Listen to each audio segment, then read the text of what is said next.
Bismillah ar-Rahman ar-Rahim. Assalamu alaikum wa rahmatullahi wa barakatuh.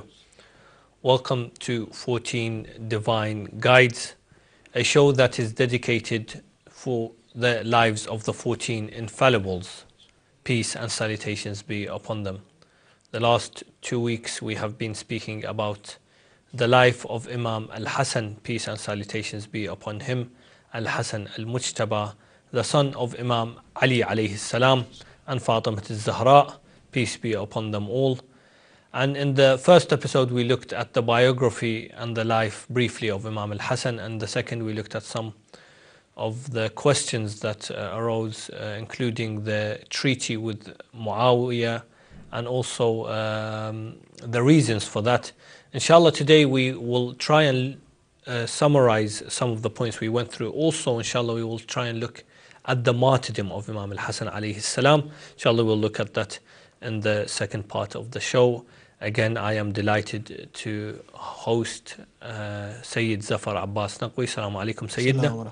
Thank you once again for taking time out for the show. For those also that missed any of the previous episodes, you can find them on our ahlulbayt.tv/on-demand page. Also, just for a few of the brothers who have emailed asking about any questions about the peace treaty of Imam Al-Hassan, the show last week was regarding the peace treaty or the treaty, and also there was a documentary that was done last year in Ramadan, which also included Sayed Zafar Abbas. You can also find that on our on-demand page. The title is The Peace Treaty of Al-Hassan. Inshallah, we will start today by starting with discussing the concept of imamate before we look at the life of the Imam Al-Hassan. Of course, the usul al-din in the Shia theology are 5: Tawheed, Adala, Nubuwwah, and the fourth being Imamate, of course, the last being Mi'ad, the Day of Judgment. Imamate is something that the Shia school of thought believe in solely in the Islamic theology. What's the importance of Imamate? Bismillah ar-Rahman ar-Rahim. Is actually interesting with regards to Imama.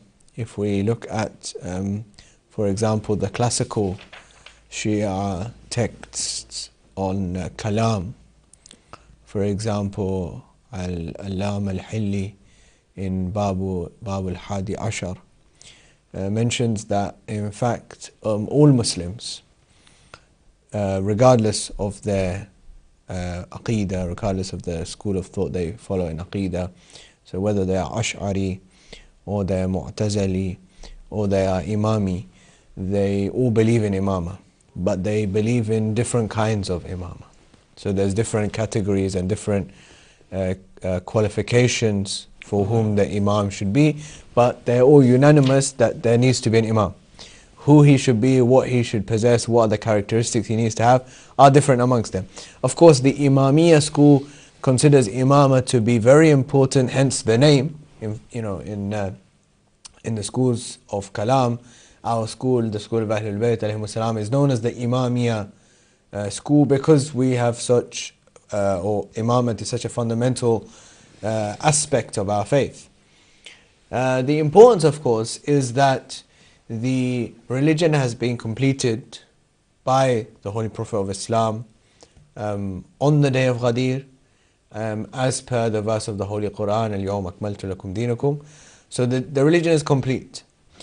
However, there needs to be, number one, somebody who is protecting the deen, protecting the religion, so that that religion which has become complete by the Holy Prophet of Islam is neither changed, nor is it corrupted, nor is anything added or subtracted. Anything that will affect the completion of the religion needs to be protected. So number one, the reason is that it needs protection. Number two is that it needs application. So the role and the responsibility of the Imam, according to the Imamiyya, is that the Imam is one who has control over the spiritual aspects of the faith, but also of all aspects of our life. So he has the control, or he has the authority over amr, the umur of sharia. So in terms of the nifadh and the application of punishments, for example, or of divine law, but also on amr dunyawi, what we would say are worldly matters. The Imam still has a control and authority over those particular areas of our lives as well. So in that sense, holistically, the Imam and Imam in itself is a protection of the deen and of the followers. And we'll see that throughout the lives of all of our Imams, but particularly of Imam Hassan alayhi salam, as we discussed when we were talking about the peace treaty, that the Imam acts in a way which will protect the religion as well as protect the followers. So whatever course of action he takes is so that the religion is protected, the deen is protected, nobody tries to change the deen, and also bloodshed is avoided so that the followers of the deen, the believers, are also protected as a result of that.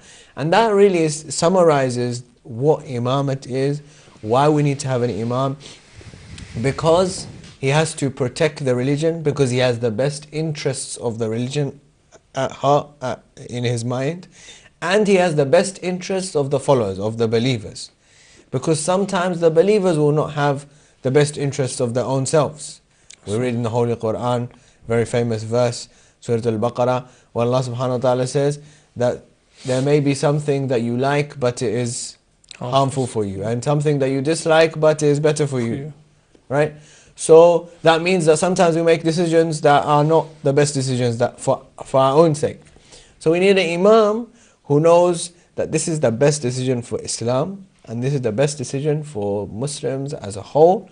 That is the responsibility. In summary, everything that the imam acts is in light of that. So any action that he takes is in light of the fact that he wants to protect the religion and protect the followers. You mentioned that Allama al-Hilli mentions that we all believe in imamate, but at different levels. One difference, for example, is that the appointment of this imam. We believe that the appointment is done by Allah, whereas others say no, it can be an election and it's something that can be done by the people. As for example, when we see Saqifa and the way they chose the first Khalifa after the Prophet.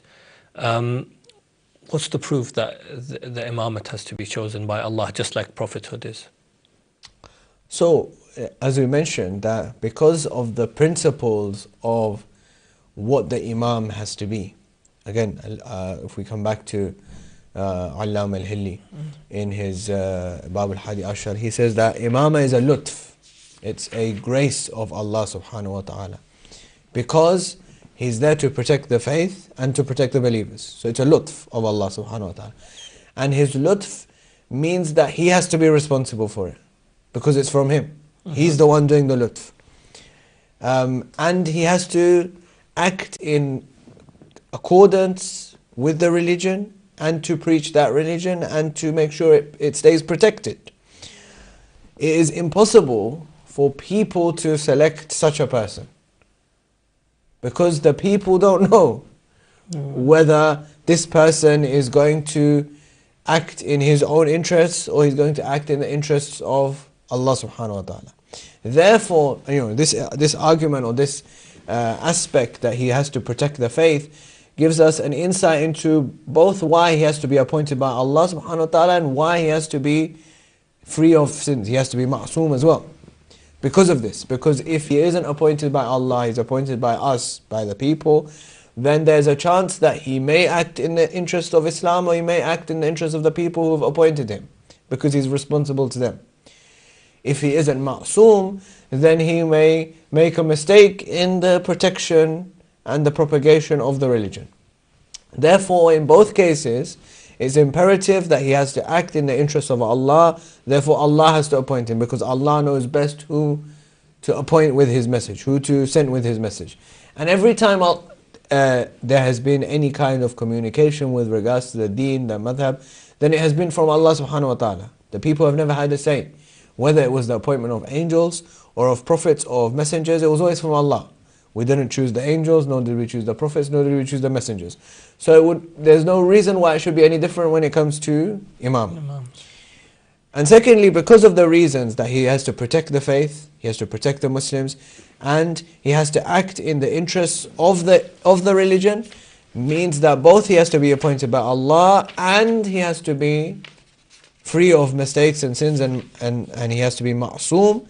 And this is the main point of contention between us and those who come from other schools of thought, whether it's the Mu'tazilite or the Ash'arite. They both say that it is left up to the people to decide who the Imam is, because the scope of their Imamate is different. They consider political authority, power over a group of people to be Imamate, whereas the scope of Imamah in the Imamiyya school goes much further than just political authority.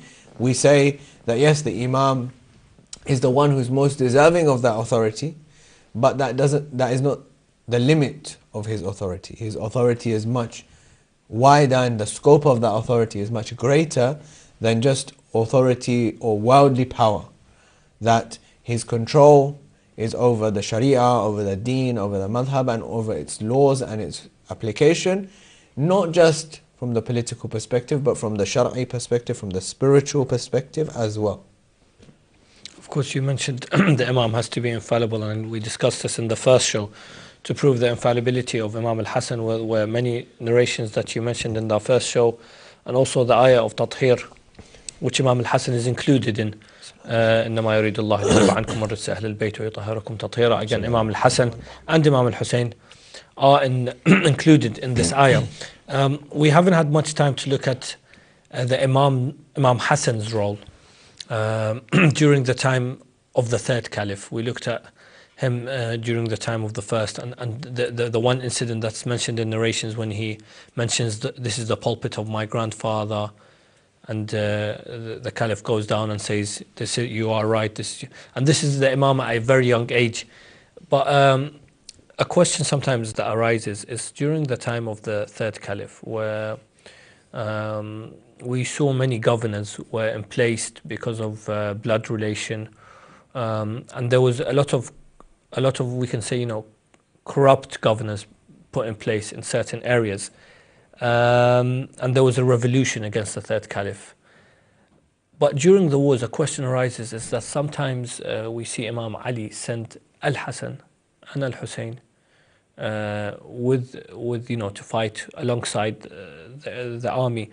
Why? What are the reasons behind this? Of course, Imam Ali was the Imam at the time. If we look at, as we just mentioned, the role that the Imam has to play at a particular time. And if we really examine the lives of all of our Aimma alayhimu salatu wasalam, I think I can say with a great degree of confidence that the challenges, or the different kinds of challenges that Imam Amirul Mu'mineen Ali ibn Abi Talib alayhi salatu wasalam had to face were very unique. As in, like, he goes through parts of his life where he's defending the Holy Prophet of Islam from disbelievers. Then he sees this part where there's 150,000 people present there, and he's on the shoulders of the Holy Prophet of Islam being declared as the Khalifa. Then he goes through this time where all those people have now deserted him, and his people are no longer even replying to his salam. Famously, when Hazrat Zahra says to him, "Why don't you say salam to them?" He says, "I say salam and they don't reply to me." It's the same people. And so he's really going through a very difficult challenges in his life compared to many other people, and even later Imams. So when he's in this particular situation, this particular period of time, this time between the demise of the Holy Prophet of Islam and the time when he becomes the Khalifa apparent, Zahiran, as we say, in 36 after Hijrah. So this 25-year period in between that is a very challenging time for the Imam alayhi salam. Like, what does he do? How does he act? What is his policy in this particular time? But we see that even despite the challenges, despite the difficulties, he is impressing upon us that this principle that's been discussed, the principle that the Imam always has the interests of Islam and the Muslims at the forefront. That's his main goal. Whatever he does is bearing in mind that he has to protect the interests of the religion of Islam and of its followers. So, in this 25-year period, he's been deprived of his rights. People know, they acknowledge that he's the best person for this position. They acknowledge the Holy Prophet of Islam has said that he is the one who's qualified for this position, and other people have taken that position forcefully. Yet, he does not entirely divorce himself from public life because he has a responsibility to Muslims, to the Ummah at large. And he delivers that responsibility by coming out, by answering questions, by helping people in their day-to-day matters, by helping the rulers in their issues as well. Why? Not because he has he's saying that I'm okay with what you're doing. No, but because I have a responsibility to those people whom you're ruling over, because I'm their Imam. So in this regard, if we look at the time of the third Khalifa, which becomes a time that historically now is known as the beginning of fitna, because Muslims revolt against the Khalifa and eventually he's killed as a result of the mob. If we look at that time, we see that in that time the Imam ﷺ is making sure that that interest is being preserved, that Islam is being protected and Muslims, the loss of Muslim life should be avoided. Now, even if, so what we're saying here is that even though the objection from the mob of people who had gathered around the house of the third Khalifa was correct, in the sense that, as we mentioned, people were being appointed on the basis of their family ties and not on the basis of their merit. There was corruption that was prevalent in the lands. People were, misappropriation of funds was going on a lot within the governors. However, and all these concerns were legitimate. However, the religion of Islam is not a religion in which the end justifies the means. So just because somebody has done something wrong, I cannot do something wrong and use that wrong of theirs as an excuse to defend my own wrong. Therefore, the Amirul Mu'mineen alayhi salatu wasalam is saying that yes, he's done something wrong. He's done injustice. His number one injustice is that he's taken a position that does not belong to him. But after that, he's done even more injustice by appointing people who were not even deserving of being governors but from any angle, but just because they belong to the same family as the Khalifa, he's appointed them as a governor. Or there are people who are not fit to be, even called people who are Muslims. If someone turns up to lead the prayer drunk, for example, as Walid ibn Uqba does in the time, as he's the governor of Kufa, as one very famous example, then that person is not fit to even be considered a Muslim while he's in that situation, let alone be the governor and the leader over the people. Yet, the objection or the way that the mob has come and they're saying we're going to kill him, that is not justifiable in the religion of Islam. Why? Because it's not acceptable for people to take the law into their own hands. So Imam Amirul Mu'mineen alayhi salam sends Al-Hasan and Al-Husayn alayhi salatu salam to the house in order to prevent the mob from entering into the house and killing him. Why does he do this? He does this to show I have no personal enmity with the third Khalifa. As in, I am not personally hating this person that because there's a mob that's gathered there. If we give an example just now, if somebody, a political figure that we generally don't like, happens to get a lot of flack in the media, or people start threatening that person, we say good. We didn't like him anyway. But Imam Amirul Mu'mineen saying, I'm much above that. That I have no personal issue with this person. Not a personal. It's not personal. The issue is usuli. It's on the principle that he has been unjust with people and we want to deal with him. We've asked him for the account. We've asked him to account and be accountable for what he's done. He's refusing to do that. But that does not justify that a mob should come and ambush his house and effectively force him to be arrested in his own house. That is not acceptable in the religion of Islam, because that people taking the law into their own hands.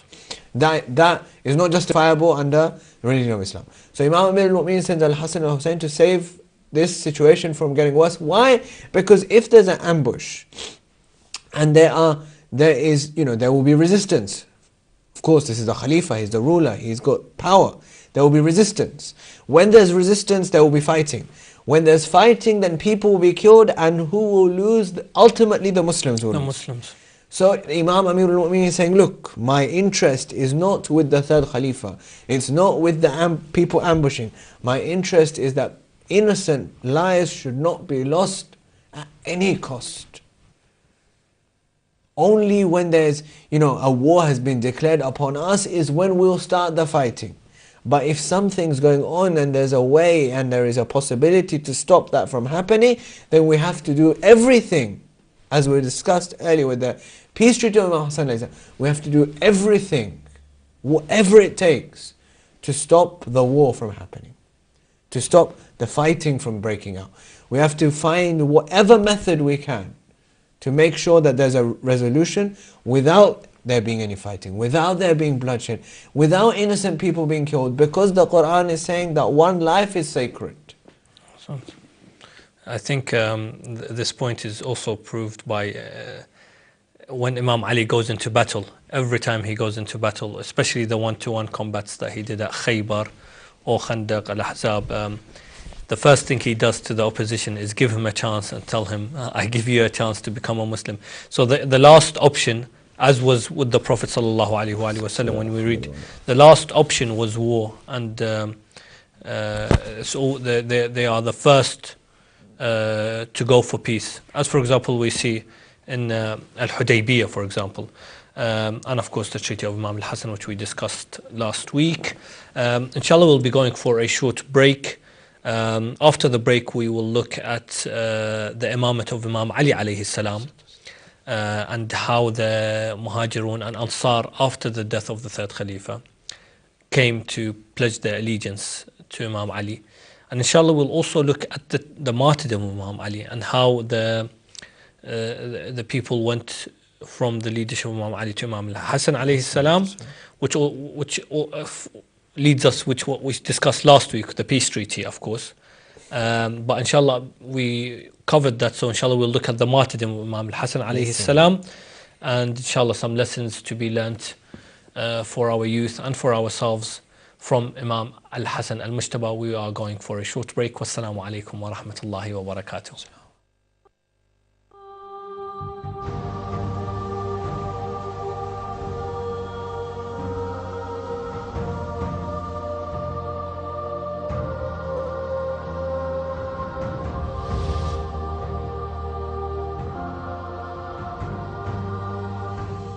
Assalamu alaikum wa rahmatullahi wa barakatuh. Welcome back to 14 Divine Guides. If you've just joined us, we are looking at the life of Imam Al-Hassan alayhi salam and lessons, inshallah, that we can learn from. Practical lessons, inshallah, we'll look at from the life of Imam Hassan Al-Mujtaba alayhi salam. We are, of course, joined by Sayed Zafar Abbas. Sayyid, just before the break, we reached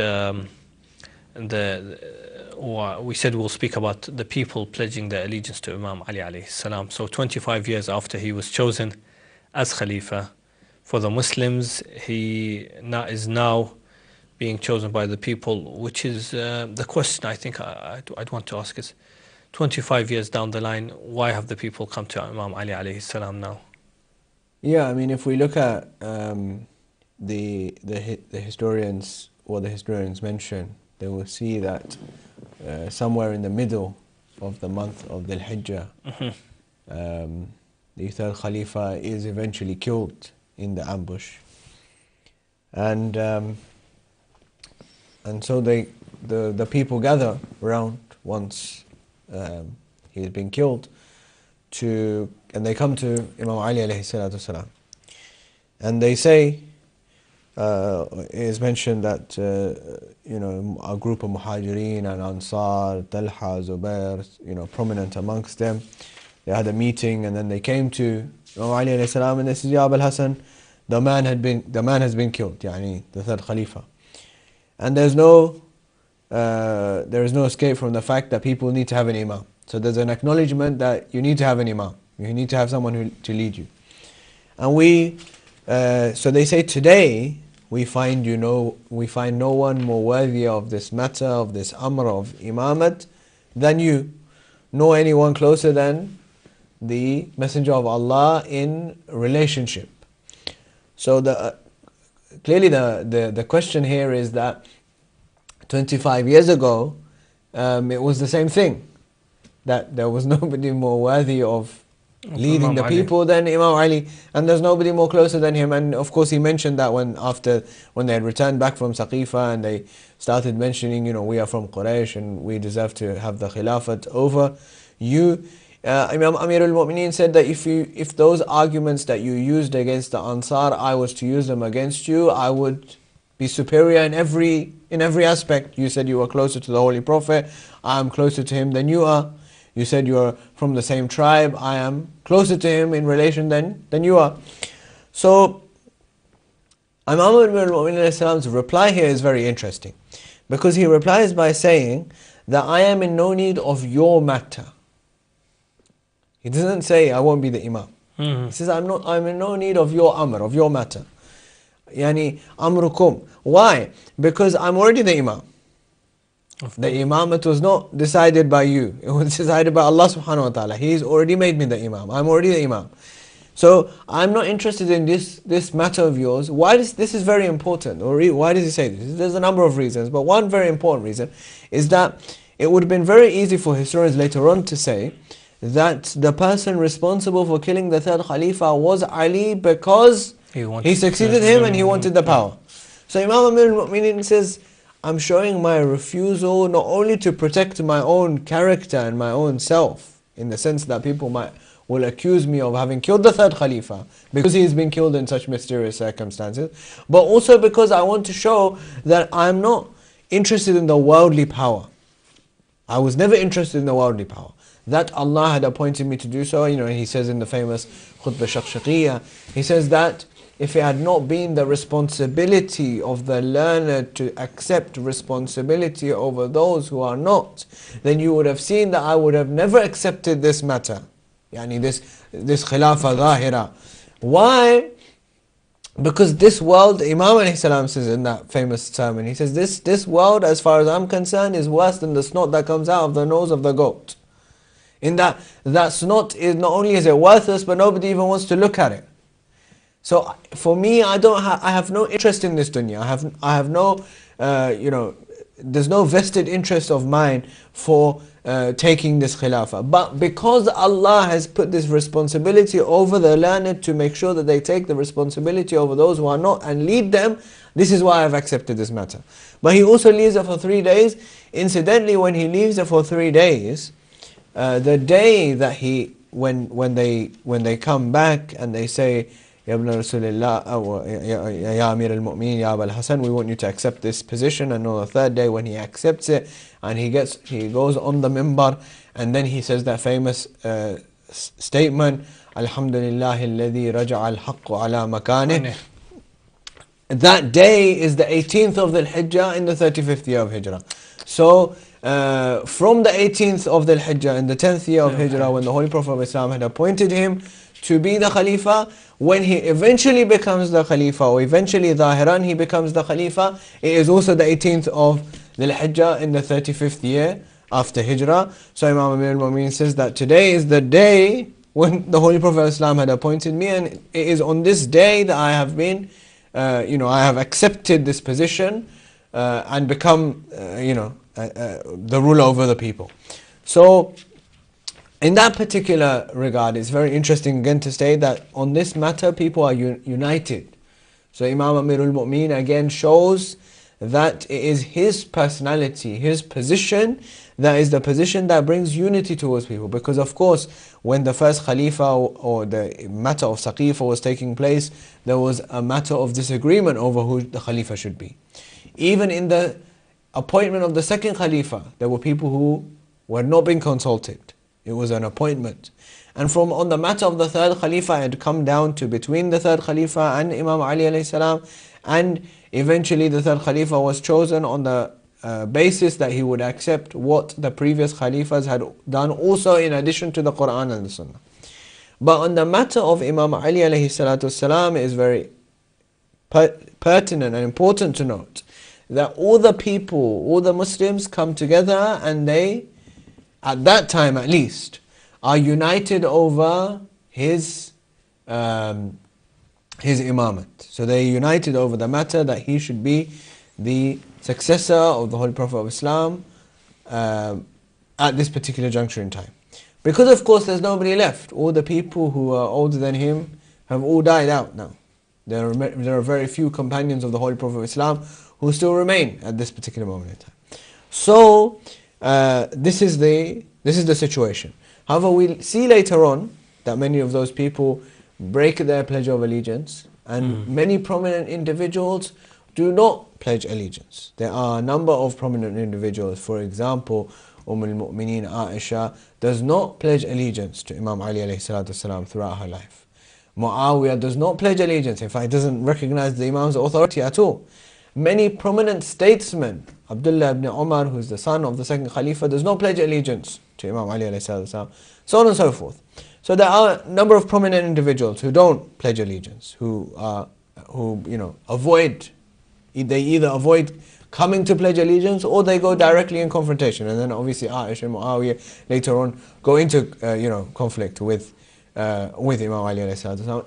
Incidentally, in these battles, we'll run through it very quickly. Obviously, we want to talk about Imam Hassan, but incidentally, in these battles, Imam Hassan alayhi salatu wasalam does participate and plays an important role. And plays an important role. A few times he's the person that delivers the letters. Imam Ali, he delivers the trustee. He delivers the letters, and there's a very important point from Imam Ali alayhi salam in this actually, because of course Imam Hassan is mahram to Aisha, because she's his grandmother. She is his grandmother, in the sense that she's married to his grandfather. So they are mahram to each other, and therefore there's no issue of hijab. And this is a very technical point that a lot of people don't realize this, especially when they read the martyrdom of Imam Hassan. They forget that she is the step grandmother, and so it shows how careful Imam Amirul Mu'mineen alayhi salam is. That in this matter he doesn't allow this to be used as an excuse that al-ayadhu billah, somebody might place the accusation on Imam from that side, that you sent someone who is non-mahram to the wife of the Holy Prophet. No, whoever he sends, either he sends Muhammad ibn Abi Bakr, who is her brother, or he sends Imam Hassan alayhi salam. So he sends either of the people that he sends are both mahram to her, and they're mahram to her. So this is very important from Imam alayhi salam, that he's so careful in doing so. But Imam Hassan alayhi salam participates in the fighting later on to dispel this accusation that al-ayadhu billah, he didn't want to fight, he didn't like to fight, he was a coward, al-ayadhu billah min dhalik, that he's already demonstrated that he's fought in the battle at Basra and in the battle at Siffin, that he's already shown that this is his bravery, this is how he acted, this is what he did in these battles. And then later on, or how he acts, as we previously mentioned when we're discussing the peace treaty, is for particular purposes, and not to do with the fact that al-ayadhu billah, he didn't like to fight, or he was afraid of fighting, or he left the fighting for other reasons. No, he's shown that I am capable of doing so when the need is there. Again, the important thing is that the interest of Islam and Muslims as a whole, are they being served? If they're being served by acting in this way, then we'll act in this way, and if they're being served in this way, then we'll act that way.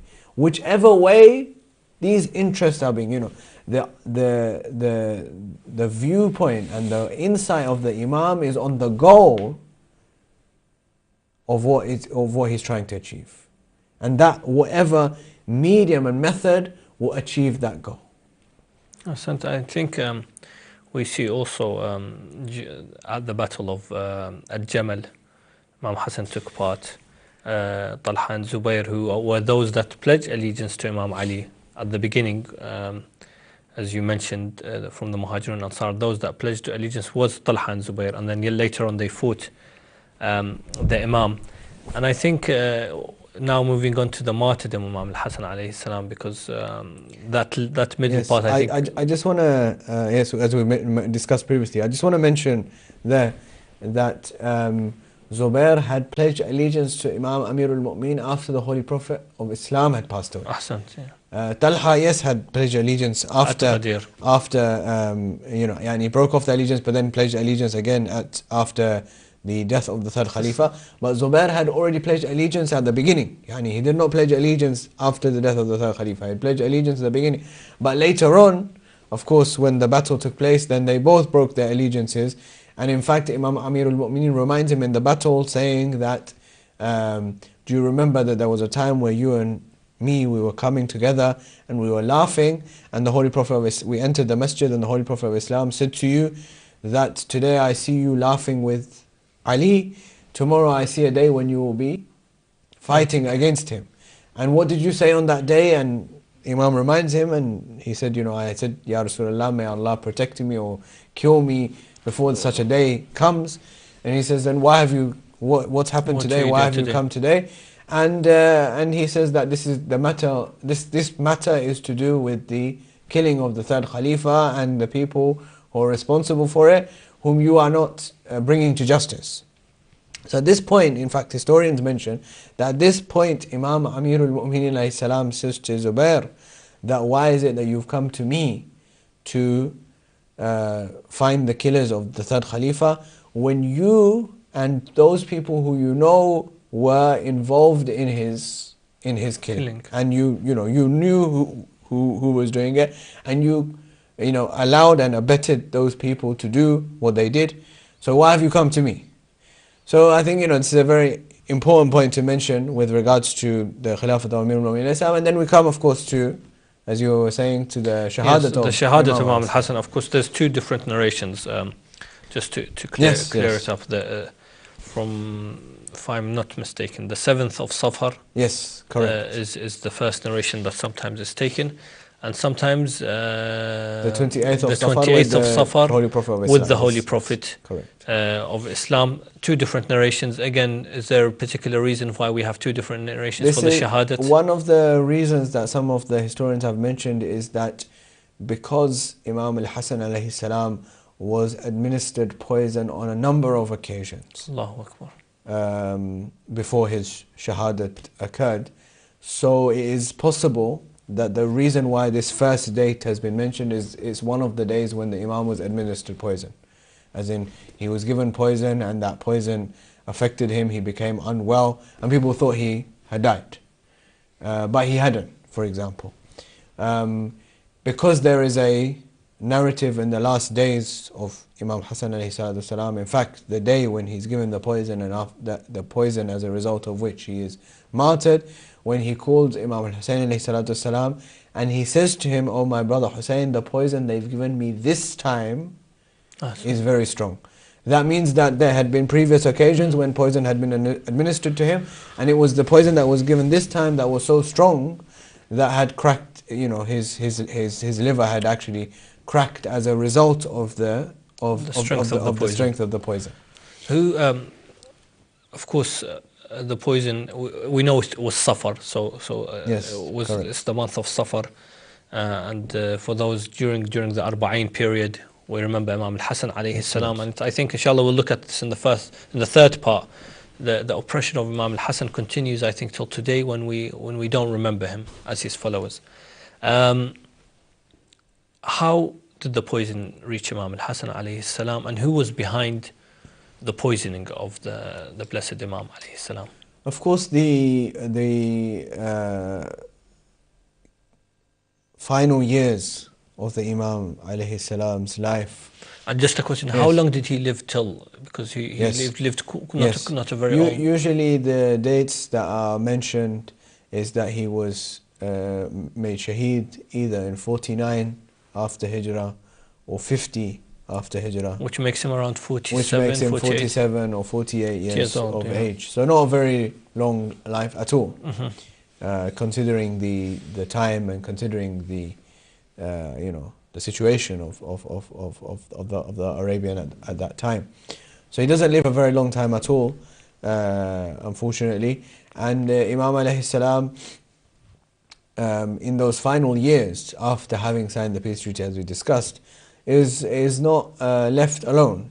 He is retired back to Medina, and yet there are spies around him. There are people all around him watching his movements, so on and so forth. And eventually, his character, his greatness, and his aura that is mentioned in many narrations. Inshallah, we'll discuss some of them in the third part. Many narrations that the Imam alayhi salam, when he would be in a gathering, he would have an aura that people would be in awe of, that his presence was so grand. And that was something that, of course, any ruler, any person who is in power, would feel threatened by, and naturally did feel threatened by. And it was indeed the character that was threatening to the ruler of Sham.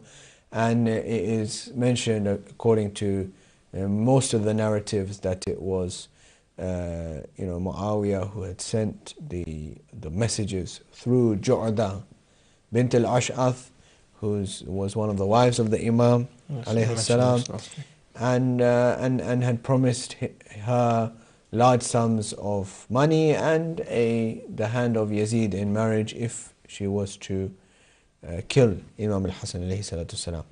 So she was the one who had administered the poison on a number of occasions, as we mentioned. Usually it would be added to his drinking water or to his food, and the final days, the final time, it was actually added to the water that he drank in the middle of the night, and as a consequence of which he, his liver cracked, and he became unwell to the extent that he eventually passed away. So and then once he had passed away, and Ju'da wrote back, and how did we find this out? Ju'da wrote back to Muawiyah to ask for her reward, and he sent the money, and she asked about the marriage, and he replied by saying that a woman who can kill someone like Hassan, how can I trust her with a son like Yazid?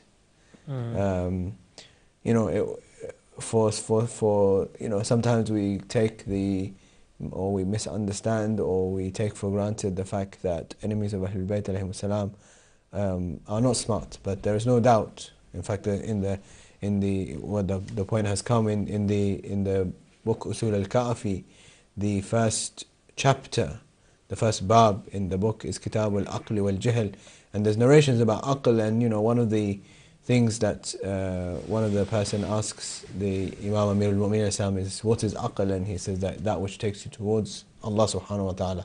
So he says, what about what Muawiyah had?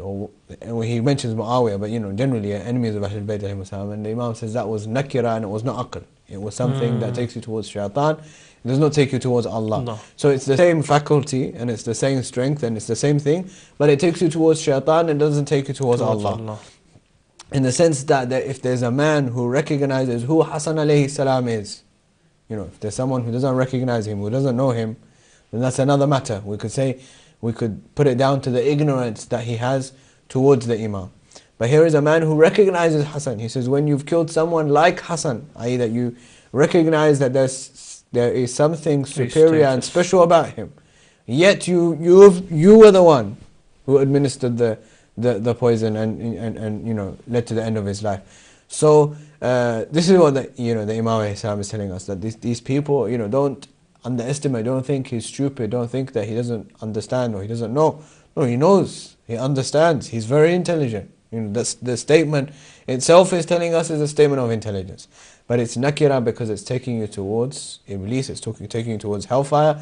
It's not doing any benefit for you in terms of taking you towards paradise. Of course, the incident that's followed, of course, these were sad times for Imam al-Hussein alayhi salam, who has lost his older brother. He has now become the Imam, and Imam al-Hassan has wishes to be buried next to his grandfather Rasulullah sallallahu alayhi wa sallam. And if you could take us through the incidents that took place while Imam al-Hassan was being taken towards to be buried next to his grandfather, but instead we know as we visit him, he's now in al-Baqi', and the first of 4 Imams to be buried in Jannat al-Baqi'.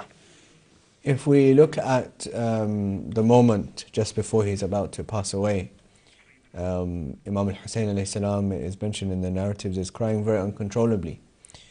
Naturally so, because if we read the narratives about Luqman, we will hear that Allah subhanahu wa ta'ala put him through a lot of tests.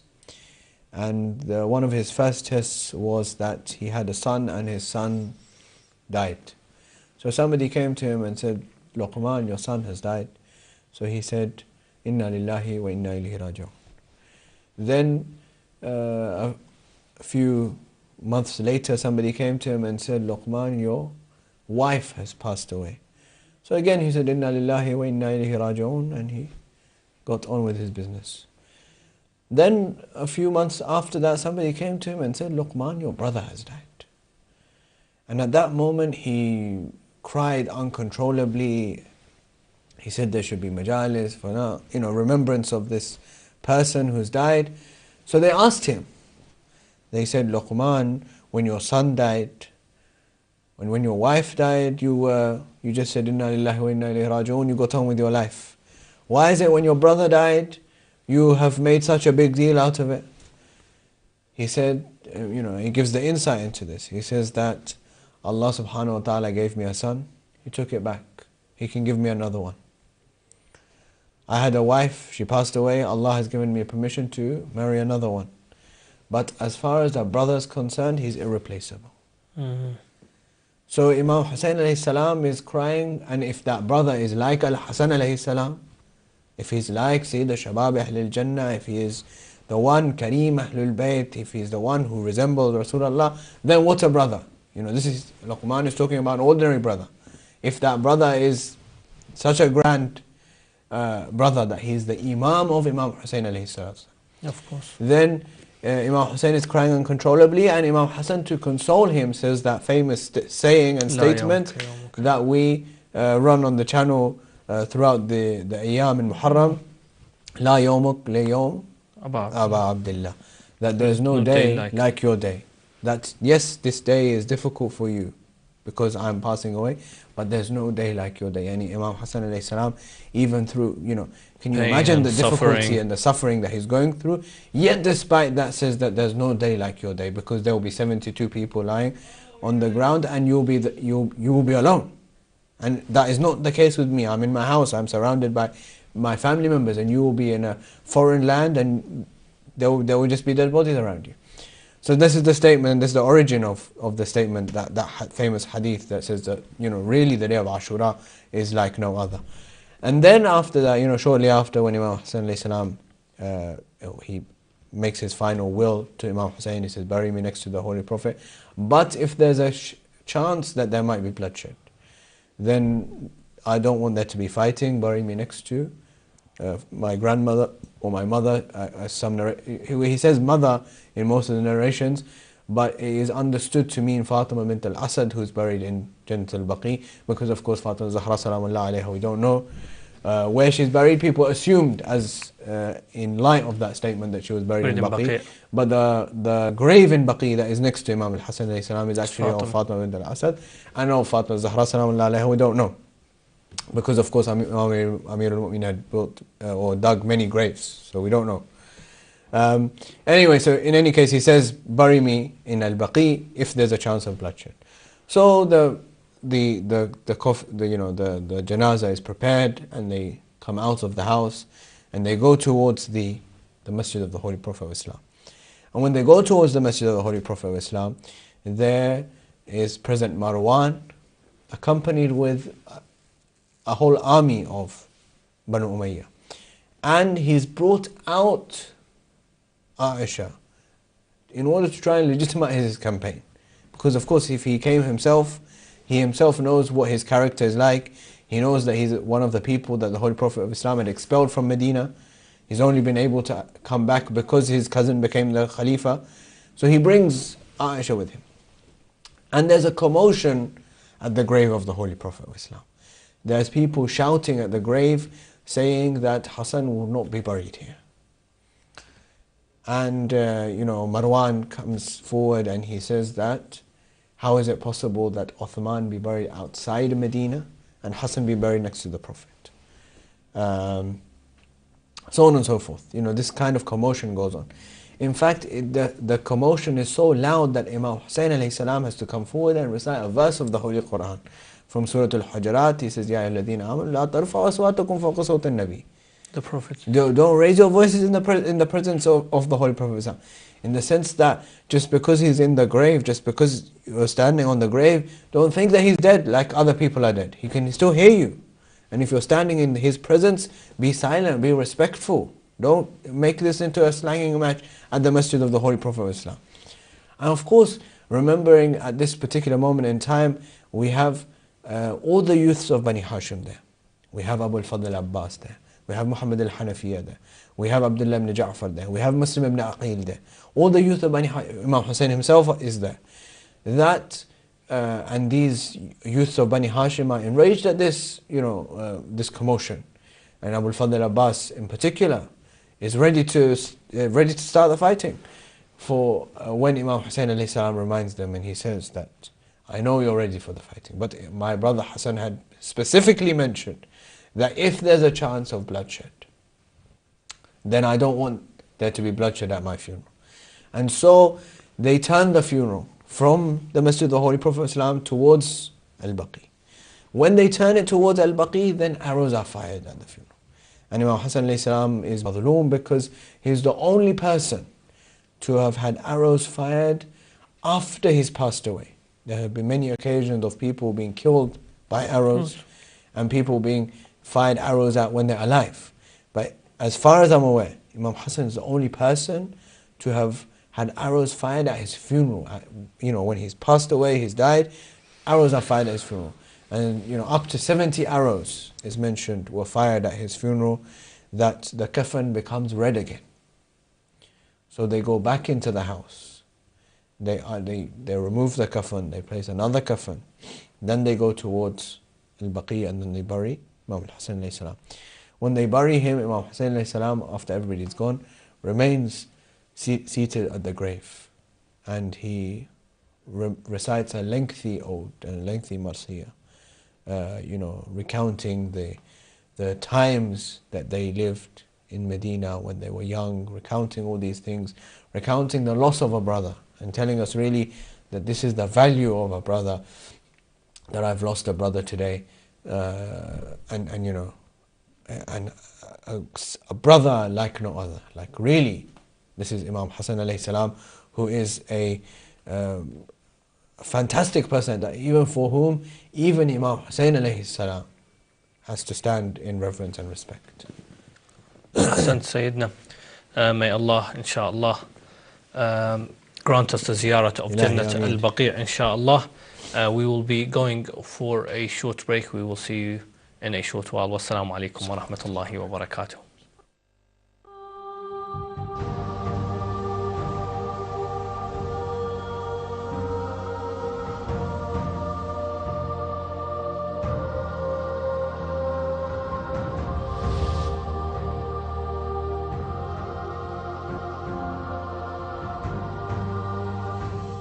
Assalamu alaikum wa rahmatullahi wa barakatuh. Welcome back to 14 Divine Guides. If you have just joined us, this is the final episode looking at the life of Imam al-Hassan alayhi salam.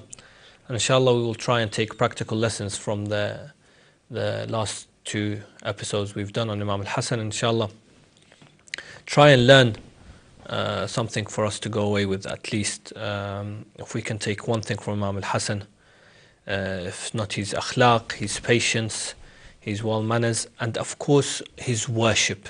We know Imam al-Hassan probably went to Hajj, if I'm not mistaken, over 17 times, of which he walked from Medina to Mecca. And of course, just like every other infallible, their worship towards Allah, just like Imam Ali says, I do not worship you for the heaven or worship you for that I am afraid of you. I worship you because I have seen no other person or no other creator worthy of worship. So their worship, of course, we cannot compare the way we worship, but inshallah we can learn Imam Hassan's ibadat. What can we learn from that? If we look at the Imam alayhi salam's ibadah, for example, in addition to what we say the obligations, so his salah, his sawm, his hajj, as you mentioned, he would walk to hajj on many occasions. And we have that for nearly all of our Aimma alayhimu salam, that those who resided in Medina at least Yes. would walk towards Mecca to do the hajj. But in addition to that, so the extra actions, the actions that we consider sort of part of our spirituality, there's a lot of times when we get the questions, both here on the channel but other places as well, with regards to how do we increase our spirituality, how do we become more spiritual, how do we become closer, how do we build a connection. Then, of course, building on the obligations, the wajibat that we do, the mustahabbat, the extra, the hasanat that are recommended in terms of doing, are the ones that build the spirituality really. And top of the list is the connection that a person has with the book of Allah subhanahu wa ta'ala, with the Quran. So it is mentioned that Imam Hassan alayhi salatu salam, of course, as an imam, is the warith, the inheritor of the Holy Quran, is the mufassir, dabbir, he's the one who interprets, is the alim of the Quran. But in addition to that, really his recitation of the Quran, his relationship with the Holy Quran, is one that is really exemplary and one that really deserves our attention. It's something that we can all build upon, in the sense that the recitation of the Quran, the understanding of the Quran should be a part of our lives. It should really be given importance in our lives, not just be consigned to when we go to a Fatiha, or before the majlis when we're trying to wait for people to come, so we say, read some Quran to the, we gather the crowd. And really it should be a real relationship, because of the way of Imam Hassan. There's one story from the Imam which is very famous, that there would be there was a person, or a young man, who had been sent a servant to get water. And when he went to go and get water, of course, no running water in those times, you had to go to the well. When he went to the well to get the water, he was close to the house of Imam Hassan alayhi salam. And he was filling up the water in the bucket, and he was listening to the recitation of the Quran. And it was such a beautiful recitation that the water had filled up, and he didn't even notice, because he was concentrating on the recitation of the Quran. To the extent the water started flowing out of the bucket. So really having a good voice, or building that voice in order to recite the Quran, and in order to build that relationship with the Quran, is something that is a very important part, I think, in terms of ibadah, in terms of worship. That if I have a good relationship with the Holy Quran, if I'm used to reciting the Holy Quran, then I will move on to the next step, which is applying it into my life. The statement that I'm always reminded of is of one of our teachers, who used to say that the Holy Quran is a book for the living, and we've made it into a book for the dead. In that, when there's a Fatiha, when somebody dies, then we'll take out the, say, you recite a juz'ah, and you recite a juz'ah, and we read the Quran, which is good. There's no, don't get me wrong, I'm not knocking the fact that we recite Quran for when people die, and there's no doubt that there's a lot of ajr and thawab in doing so. But we should build on that and try and use it in our own lives, and make sure that the Quran is a manual of our lives, as the Imams alayhimus salam have taught us to do. That we should know the Quran, we should understand the Quran, and we should be able to apply it into our own lives. When we have a problem, when we look for a solution, our first point of call should be the Holy Quran. We should know, where can I get my solution for this particular issue? From the Holy Quran, not just from taking out akhira, but really reading the Quran to find out what the Holy Quran is saying, what is it speaking to me about. That, I think, is a very important point that is often neglected in our communities, and is something that we really, all of us, really need to work on, making the Quran more central to our lives. The akhlaq of Imam al-Hassan alayhi salam, and I point out a few examples as we looked at the peace treaty last week. Imam al-Hassan was accused, wal-'iyadhu billah, was being a coward, not wanting to go to war. They said, he had a big army with him, and he chose not to go to war. But obviously, as we discussed, there was reasons for that. But after this, when we touched upon this last week, he would have people in the street. Whenever they see him, they'd call him these names, or they would say, you are a coward, or وَالْعِيَاذُ بِاللَّهِ, you did this, you did not go to war, you made peace with this man.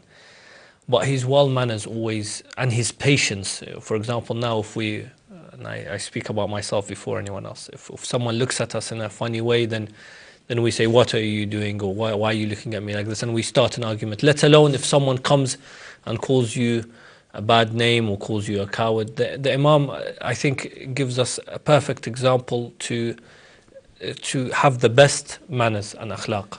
Of course, and I think really it is part of the practical side of that, if you like, is that the Imam alayhi salam is saying that rather than me being angry at this person for saying these things, I know that it's not true. I'm taking pity on them. I'm assuming that they don't have bad intentions, and I'm going to help them. So you see that person, rather than a person who you want to direct your anger towards, you direct your help towards them, just by assuming the best thing. And this is what the religion of Islam teaches us, right? It says that إِنَّ بَعْضَ الظَّنِّ إِثْمًا.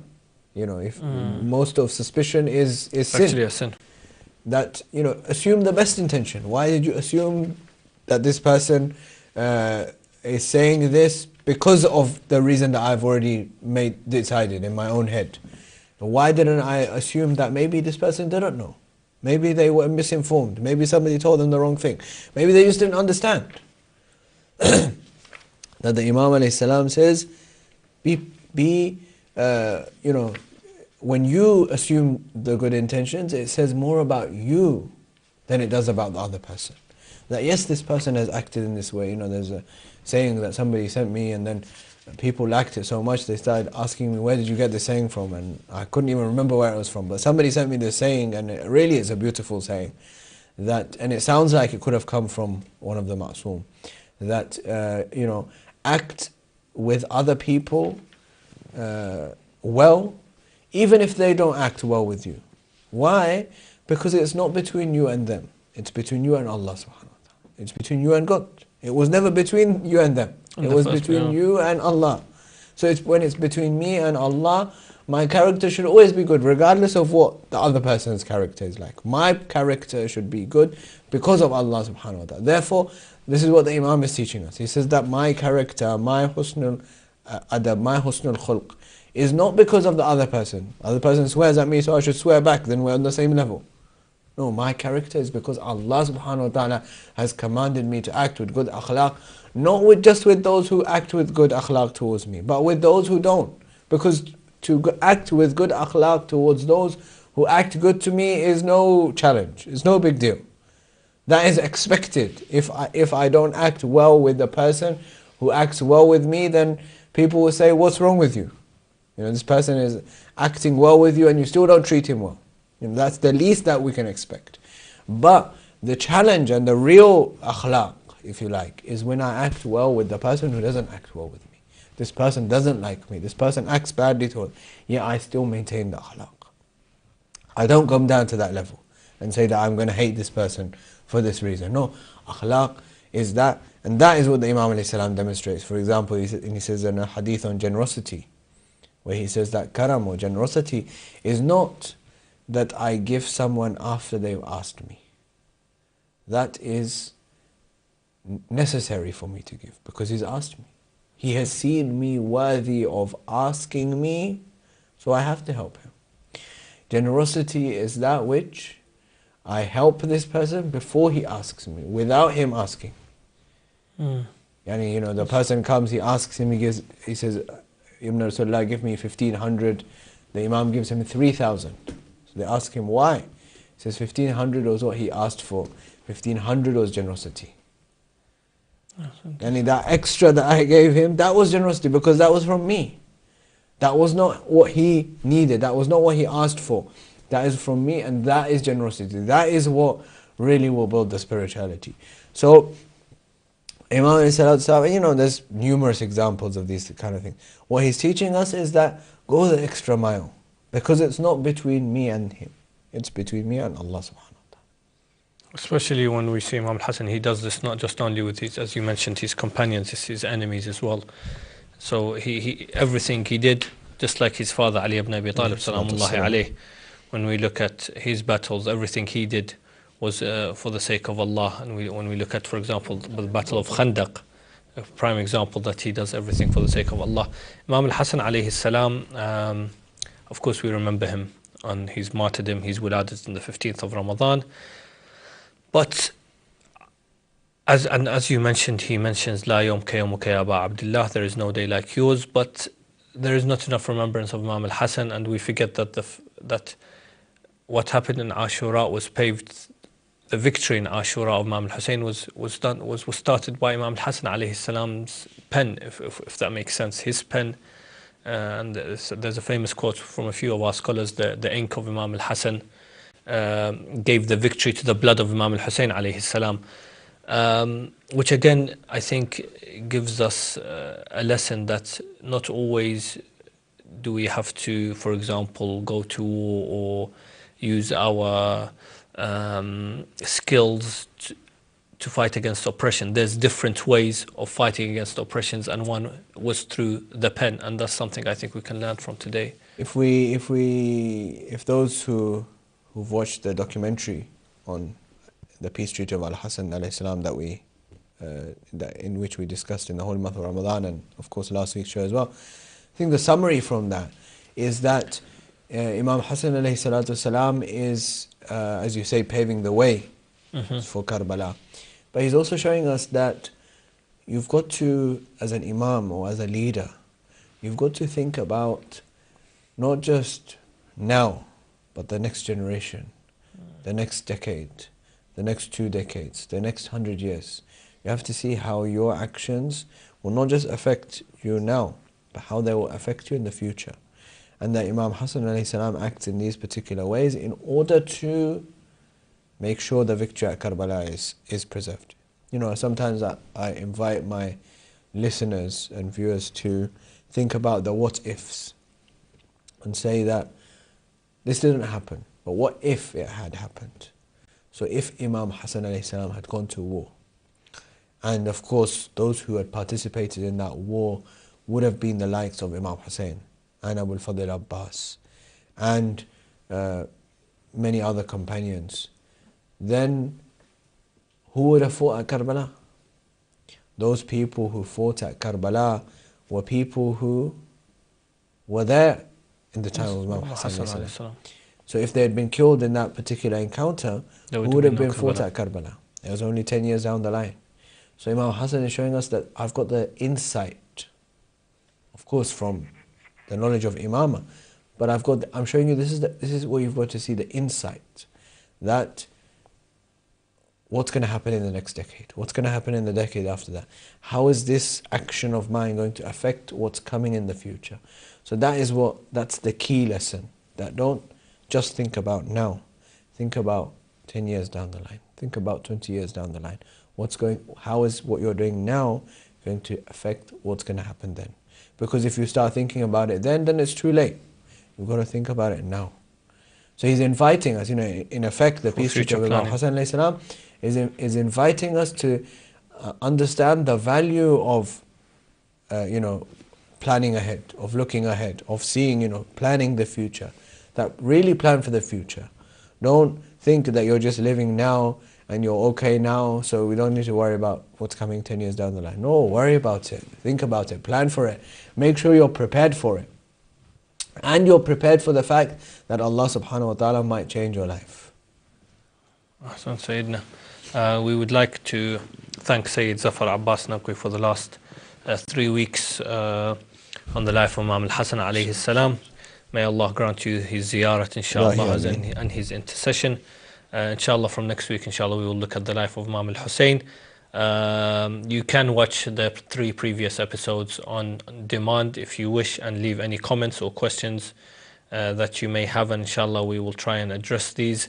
Inshallah, for tonight we will leave you with this famous saying by Imam Al-Hassan alayhi salam regarding supplication, and the Imam, peace and salutations be upon him, says, when Allah the Great and Almighty opens for someone the door to request, He does not close the door to response. When He opens for someone the door to deed, He does not close the door to acceptance. When He opens to someone the door to give thanks, He does not close the door to an increase. Inshallah, we are our hajat are accepted by Allah, and our sins are forgiven, and inshallah we have the tawfiq, the blessings to continue in the spread of the message of the Ahlulbayt. Thank you for watching. Inshallah we will see you next week with a new guest and a new topic. Wassalamu alaikum wa rahmatullahi wa barakatuh.